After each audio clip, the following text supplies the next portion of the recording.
I didn't realize there were so many people here, actually. Come on by for a breakfast, Mike. Small, intimate thing. You'll like it. No, it's nice.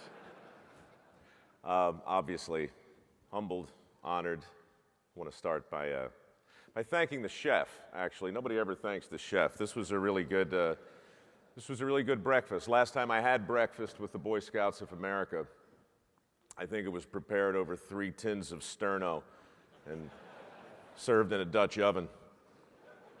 It wasn't good.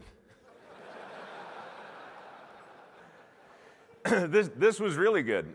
You know what? I think I can I stand over here and talk? Yeah, good. The podium gives me the creeps, man. It's like you're running for office or something. No, I was just sitting here laughing as I'm eating my sausage and eggs. People were talking about dedication and commitment. It reminded me of an old story my mother told me.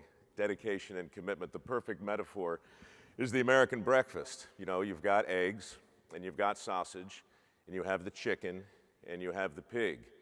And in the eggs, you have the embodiment of commitment vis-a-vis the chicken.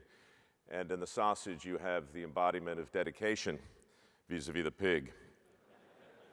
Not all sacrifices are the same, right? So thank you for breakfast. Thank you for this. And I have to tell you, it's really humbling. And I used that word a couple of years ago, too. Was it 3 years ago, the centennial? Seems like yesterday.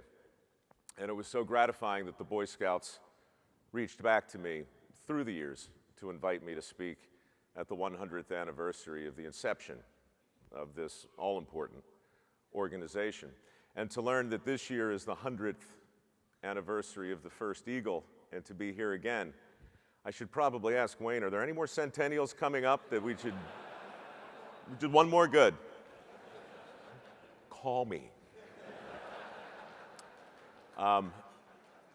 So look, I know a lot of you were there at AP Hill, and when I was there, I spoke honestly about the impact that scouting had on my life. And I don't want to repeat all that right now. Some of it's in the brochure. My message was simple. A scout is clean, but not afraid to get dirty. And it's always been my contention. My mission on Dirty Jobs for the last 9 years has been to find people who are willing to roll their sleeves up and get their hands dirty. Because whatever the challenge is, the solution always involves somebody, to some degree, who's willing to do that very thing. So I was very comfortable on stage, even though there were 80,000 people out there, because the message of Dirty Jobs is purloined directly from the DNA of the Boy Scouts of America. And I don't want to repeat too much of it this morning, because my story really isn't that unique. Like anybody who's really benefited from all this organization has to offer, I didn't go into it with my chest out, marching in. I had to be dragged, I'd say kicking and screaming, by my father, except I wasn't kicking or screaming. I was so annoyed by the whole prospect, I sat quietly in the back seat of our station wagon, the one with the fake wood on the side, you know, as he drove me to Kenwood United Presbyterian Church and told me to get out. And I got out, and I was 11 years old, and 2 years later, things had been put in motion that would forever change a lot of decisions I would make over the next 40 or 50 years. That kid who got the scholarship, Elijah, I think his name was, if I got it right, he said it's hard to remember, you know, what you were thinking when you were 11. No kidding, Elijah. Wait till you're 50, man. So I'm standing here trying to remember, you know, all that evening meant, and it's sketchy, you know. These little snapshots come back, and my years in scouting really were special. But I did something when I finished that I think a lot of other successful scouts do, who are able to apply a lot of what they learn. I kind of forgot about it. I don't mean forgot like dismissed. I mean, I didn't put it top of mind. What I learned in scouting had become inculcated in me. And so a lot of things that I did over the next few decades, I wasn't consciously doing. When I wrote the mission statement for Dirty Jobs, I wasn't thinking about the Scout Oath or all the tenets of service that you guys embody. But I wrote, my name's Mike Rowe, this is my job. I explore the country, looking for people who aren't afraid to get dirty, hardworking men and women who do the kinds of jobs that make civilized life possible for the rest of us. You could have taken that right out of the handbook. That's service. So the effect that scouting had on me is not something I'm going to try and speak to too specifically, because it wouldn't have happened had my dad really not forced me into it, which is why it's very important tonight, this morning, for me to have my dad and my mom here. John and Peggy Rowe, if you stand up, guys, stand up, up, up.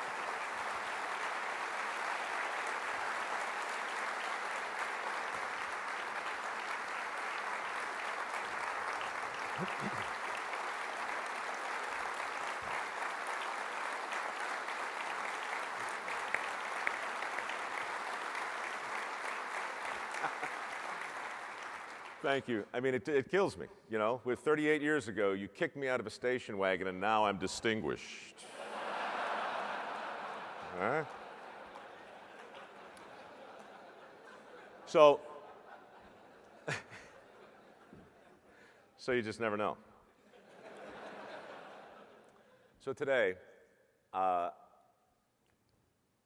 tell you a story that I didn't think I was really going to talk about, but during Glenn's introduction, he mentioned Emmy Award nominated Dirty Jobs, which always makes me laugh. I want to tell you really why I'm here tonight. Obviously, my dad put it in motion, but way leads on to way, as Robert Frost said, right? And if you start to look back and dissect things, you find some interesting connections that you might not have otherwise seen.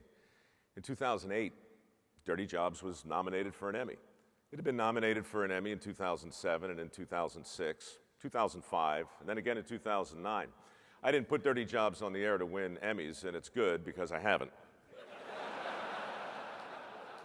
But I'm nominated. So in 2008, I decided to go to the ceremony.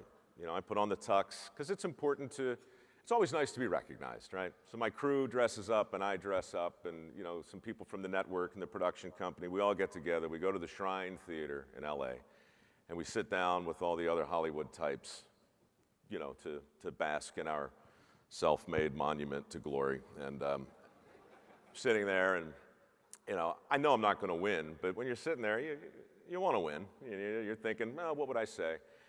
And 2,000 people in the audience, about like this, and 4 hours later, this ceremony's still going on. And I swear to God, everybody's winning something. I've never seen anything like it. Emmys for Best Sound Design Assistance in a Dark Room. Emmys for Best Assistant Makeup Techniques Influenced by Technology Not Yet Quite Invented. You know, and we finally get to the end, Best Reality Show of 2008. Kathy Griffin, Life on the D-List, right? I don't mind not winning, but losing to Kathy Griffin was a kick in the head. So I'm sitting there, and you know, your mind wanders when you know you're not going to have to get up and say anything, and I'm just looking at all the people with all this trophies, you know, and all the statues, and all the awards, and all the thank you speeches, and all the this and all of the that. And I start thinking, you know, I got a cousin, not a cousin, what do you call your daughters? My niece, that's what it is.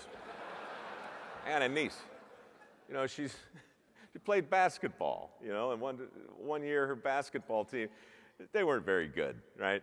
And, you know, I think they came in second to last in the whole league. I mean, and they got a trophy.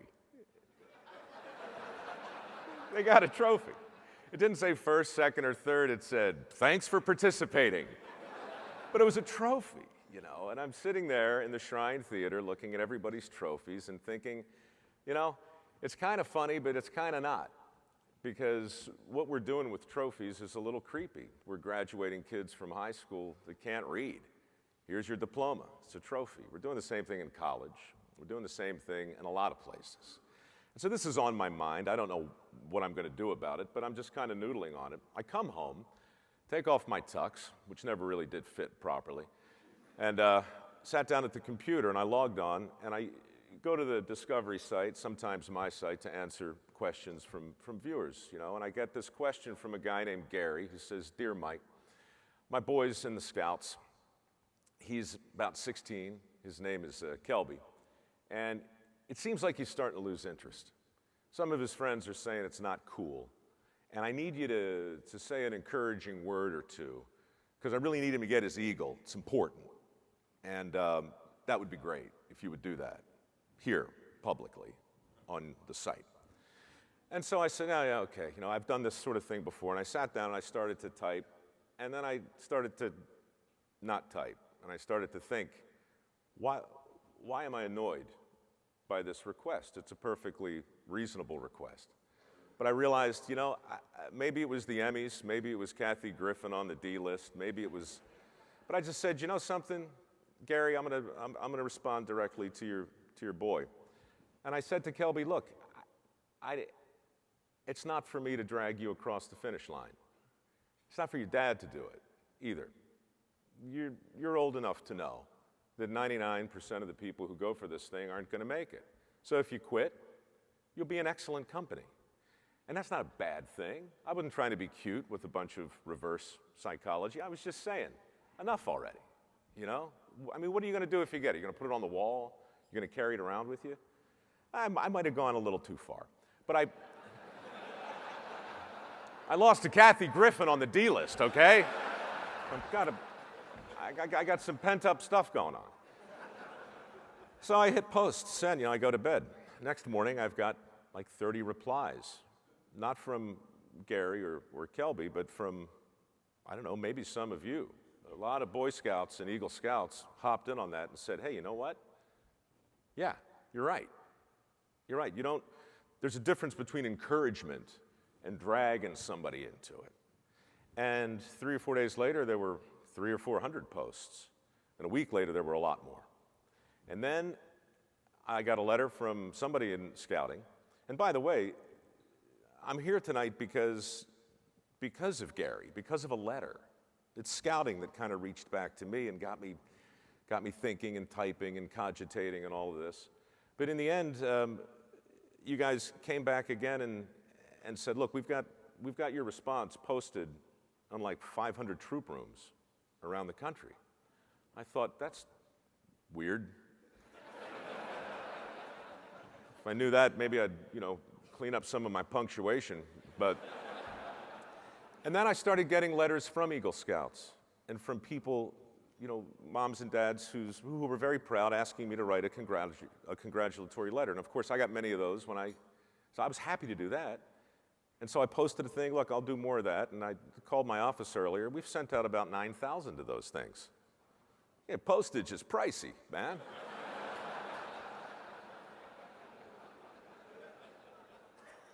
But I'm happy to do that, and in that letter, I kind of touched on some of the same ideas. You know, don't build these monuments to yourself, and don't carry it with you so closely that you can't use it in a practical way. This is probably not a new message. Most people in here have heard it before, but what I'm trying to do right now in my head is square it with the fact that I've got this shiny medal hanging around my neck. I got this new award, and I'm very proud of it. But how do I articulate truly what it means? And as I was going through my eggs and my sausage, thinking about dedication and commitment, I looked across the table, and my brother Scott is here with my mom and dad. He's my younger brother. I've got two. They were both in Scouting. Neither one of them made it to Eagle.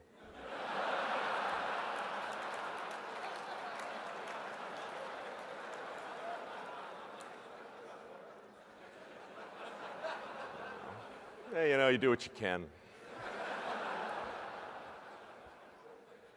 My brother Scott was a Star Scout, and way leads on to way. And Scott got involved in some other things and got more interested in some other things. And one night at home, I was probably 21 in college. Scott would have been about, I don't know, 17, maybe. And Scott comes in. He had his first job. He was working as a lifeguard over at that apartment complex in Middle River. Right? We're sitting down at dinner, and there were no sausage and no eggs. I don't know what Mom made, like a meatloaf casserole or something. We were super inventive that night. But we're eating, and we're sitting there, and Scott walks in.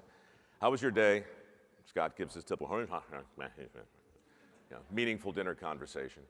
And about halfway through dinner, my mother says, no, really, tell us about your job. And he's working at a lifeguard at a pool. And he said, yeah, it was a pretty good day. It was kind of interesting. I saved a guy's life. Pass the salt over there. What do you mean? Like, you what? He goes, I was standing up on my seat, and I looked down, and this guy was swimming in the deep end on the bottom of the pool, doing this. But he wasn't moving. And then he wasn't doing this. And so I dove in. He was a big guy, and I got him to the surface, and some people helped me. We rolled him out, and I did some of this, and the water came out of his mouth, and he coughed, and then he got up and shook my hand and walked away. Anyway, this meatloaf is delicious, Mom. And we're like, huh. And so as I'm sitting here with the sausage and the eggs and looking at my brother, who's a star scout, who saved a guy's life. Scott doesn't have a TV show in 180 countries. He doesn't have one of these. The son of a gun saved a guy's life. So you win.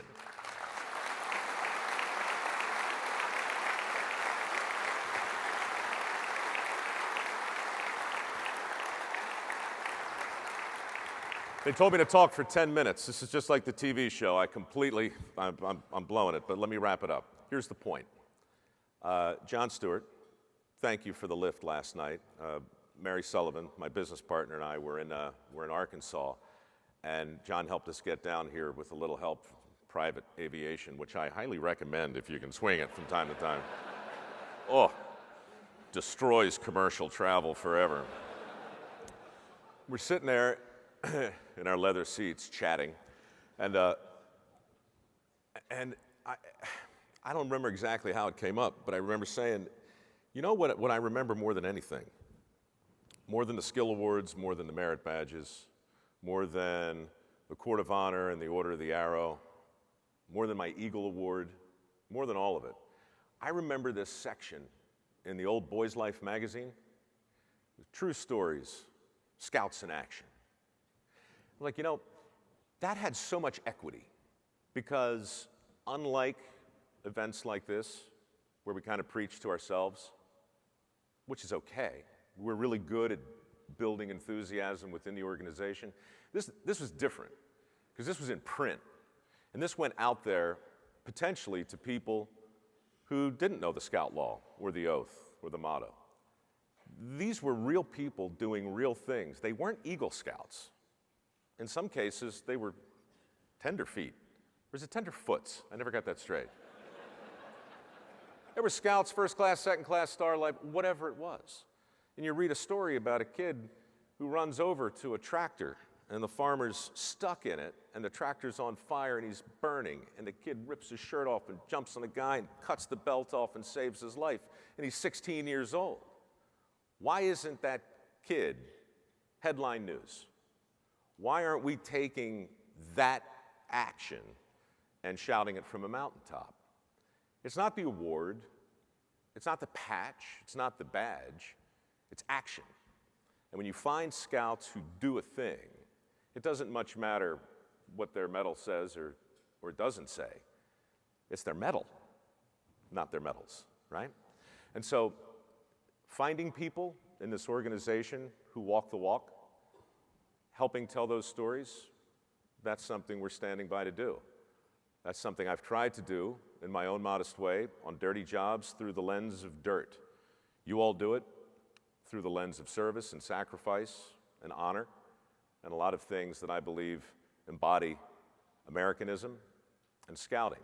But in the end, it's a lot of talk when you put it next to somebody who dives in and pulls them out and saves a life. It's an honor to be here, to talk to you, to enjoy the eggs and the sausage. It's so good to see my folks and my brother and all of you. Thanks.